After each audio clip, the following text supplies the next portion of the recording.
तो दोस्तों शुरू करते हैं आज की इंफ्रा न्यूज। पहली खबर जो आ रही है वो है गिफ्ट सिटी से रिलेटेड, जहां पर एक सामने प्रपोजल रखा गया है गिफ्ट सिटी के अंदर एक लूप मेट्रो बनाने के लिए। तो दोस्तों वैसे अहमदाबाद से गांधीनगर होते हुए गिफ्ट सिटी तक वैसे बन गई है मेट्रो, लेकिन गिफ्ट सिटी के अंदर पहुंचने के बाद में जो अलग अलग बिल्डिंग्स है, कैंपसेस है, वहां पर कोई मेट्रो एंटर नहीं करती। तो लास्ट माइल कनेक्टिविटी एक बड़ा इशू है और ये लास्ट माइल भी काफी लंबा है। तो यहाँ पर एक 2000 करोड़ का प्रपोजल दिया गया है, जिसकी वजह से 28,000 एम्प्लॉय को फायदा मिल सकता है गिफ्ट सिटी के अंदर अलग अलग जगहों पे पहुंचने के लिए। जहां पर एक गोल सर्कुलर मेट्रो का जो है प्रपोजल दिया गया है, 800 एकड़ इसके लिए जमीन लगेगी, लेकिन यहाँ पर ये अभी फिर प्रपोजल स्टेज में है। हालांकि अगर गुजरात के ट्रेंड को देखें तो ये प्रोजेक्ट बनाना वो शुरू कर देंगे। यहाँ पर इसकी वजह से गिफ्ट सिटी के अंदर जो लोग काम करते हैं उनको कनेक्टिविटी बहुत अच्छी मिलेगी और ज्यादा ऑफिस, ज्यादा एम्प्लॉइज के साथ में यहाँ पर खुल पाएंगे। अगली खबर दोस्तों आ रही है ग्रेटर नोएडा के LG चौक से रिलेटेड, जहाँ पर अभी जल्द ही ट्रैवलिंग ज्यादा आसान बन जाएगा, क्योंकि एक्सेस डायरेक्ट टू झट्टा अंडरपास जो है वो दे दिया गया है।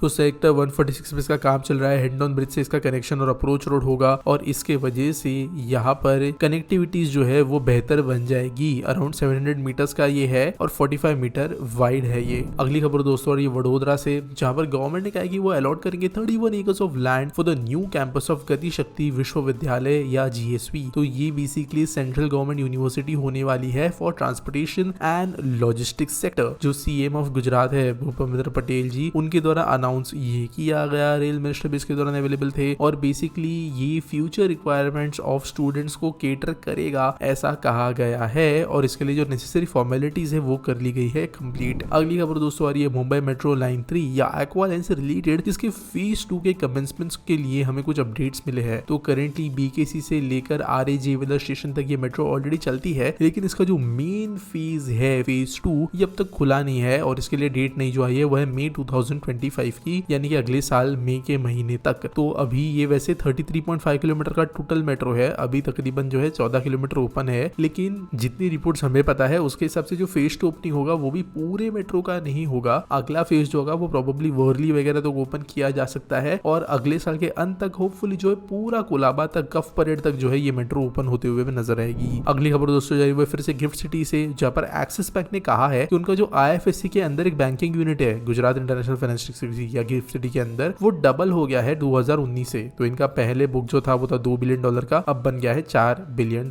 का। तो डबल ग्रोथ इन्होंने बेसिकली किया है 2019 से लेकर अब तक। अगली खबर दोस्तों जो आ रही है वो है उड़ीसा से, जहां पर KIIT, KISS और KIMS अशुता समानता ने अनाउंस किया है कि वो 20 कॉर्पोरेट हॉस्पिटल्स शुरू करेंगे उड़ीसा के 20 डिस्ट्रिक्ट्स के अंदर और नेशनल हेल्थ केयर कॉन्क्लेव जो होस्ट किया गया था Kalinga institute of medical sciences के द्वारा, वहां पर उन्होंने ये बात कही है। ये 100 बेड के हॉस्पिटल्स होंगे, इनॉग्रेट उनको जो है धीरे धीरे इस साल से ही करना शुरू कर दिया जाएगा और यहाँ पर स्पेशलाइज्ड डिपार्टमेंट्स भी होंगे, साथ साथ यहाँ पर हेल्थ केयर इकोसिस्टम को बढ़ाने में वो मदद करेंगे, ऐसा इन्होंने कहा है। अगली खबर दोस्तों फिर से उड़ीसा से ही आ रही है, जहाँ पर 92.5 एकड़ ऑफ लैंड इंक्लूडिंग 34 एकड़ ऑफ प्राइवेट लैंड जो है वो अक्वायर कर लिया गया है for Bhubaneswar metro phase 1 project. तो यहाँ पर भुवनेश्वर मेट्रो रेल कॉर्पोरेशन जो है उनके द्वारा बेसिकली एक प्रोजेक्ट अपडेट दिया गया है कि इन्होंने कितना लैंड वगैरह अक्वायर कर लिया है, कितना काम जो आगे पहुंचा है। तो ये बेसिकली भुवनेश्वर मेट्रो प्रोजेक्ट का एक अपडेट है। वैसे 925 एकड़ टोटल यहाँ पे लेना है लैंड, तो अभी काफी लैंड जो है वो भी लेना बाकी है। अगली खबर दोस्तों जो आ रही है वो है बेंगलुरु सबअर्बन रेलवे प्रोजेक्ट से रिलेटेड, जहाँ पर कर्नाटका गवर्नमेंट ने कहा है कि वो 306 ट्रेन परचेज करने के लिए या स्पेसिफिकली तो 306 कोचेस को परचेज करने के लिए अप्रूवल दे दी है। तो काइंड ऑफ अप्रूवल की जरूरत है, ये तो हमें पता ही था कोचेस अप्रूव किए जाने वाले। हमें ये भी पता है कि यहाँ पे अलग अलग शॉपिंग चल रही थी, जितना सस्ता इन्होंने टेंडर निकाला था कोई प्राइवेट कंपनी आई नहीं थी, फिर ICFA गए थे, फिर वंदे मेट्रो के बारे में बात हुई थी, लेकिन फाइनली यहाँ पर 2135 करोड़ का ये टोटल प्लान जो है 306 कोचेस एक्वायर करने का वो कर लिया गया है। अगली खबर दोस्तों जो है वो है एक बहुत ही इनोवेटिव प्लानिटेरियम से रिलेटेड, जहाँ पर मैसूरू में देश का पहला टिल्टेड LED डोम प्लानिटेरियम जल्दी शुरू होने वाला है। तो ये यहाँ पर यूनिवर्सिटी ऑफ मैसूर के चामुंडी हिल्स कैंपस के अंदर ये बनाया गया है और सितंबर तक अगर, और बेसिकली जनरली जो हमारे देश में प्लानिटेरियम्स है वहाँ पे प्रोजेक्टर्स का इस्तेमाल किया जाता है। तो आप जानते हो प्रोजेक्टर्स जो है वो प्रॉपर डार्क कलर्स नहीं बना सकते क्योंकि वो व्हाइट बैकग्राउंड पे पड़ते हैं और व्हाइट बैकग्राउंड ही बेसिकली उनका डार्केस्ट पार्ट बनता है। तो प्रोजेक्टर्स में यहाँ पर कॉन्ट्रास्ट रेशियो का बहुत इशू होता है, लेकिन LED स्क्रीन जो है वो इस इशू को काफी अच्छे तक एड्रेस कर सकती है, क्योंकि यहाँ पर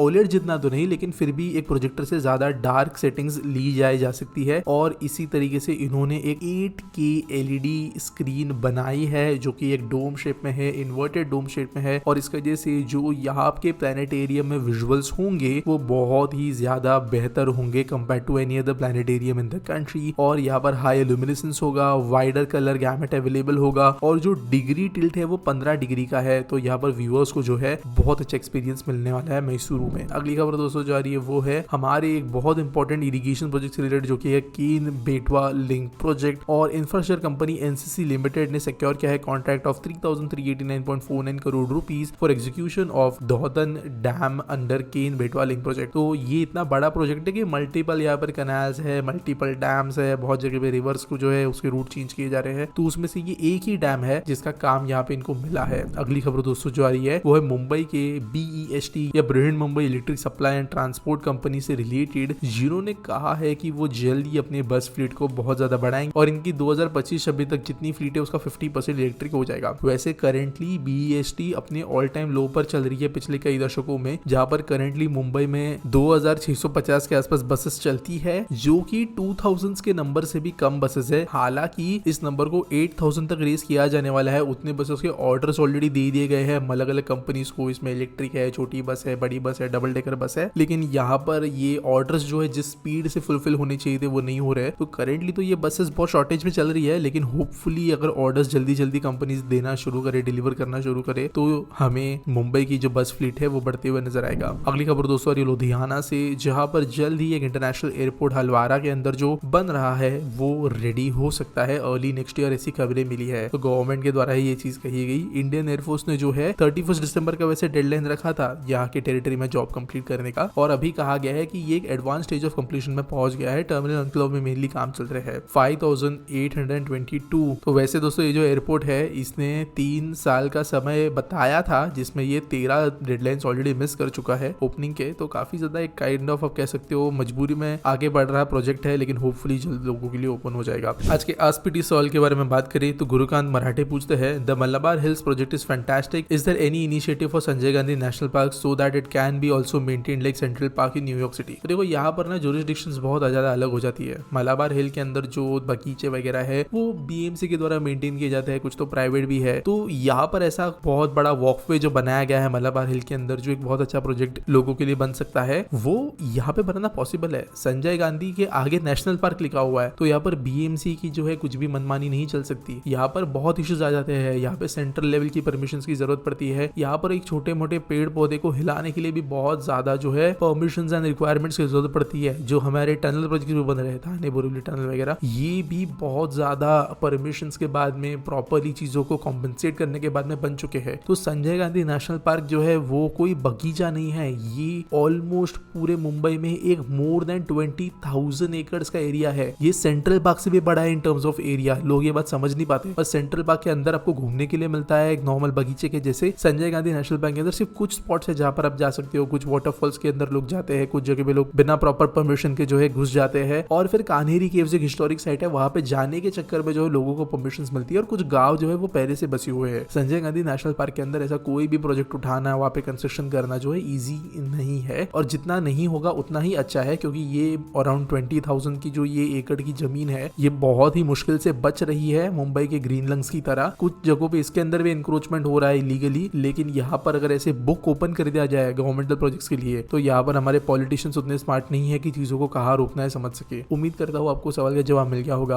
आपके पास कोई सवाल है आप कमेंट सेक्शन में मुझे पूछ सकते हो। अगर कोई न्यूज है आपके पास में सबमिट करने के लिए, तो उसके लिए भी आपको लिंक मिल जाएगी डिस्क्रिप्शन में। और वीडियो कैसी लगी मुझे कमेंट से बताना, लाइक करना, शेयर करना, सब्सक्राइब करना। मिलेंगे अगले वीडियो में।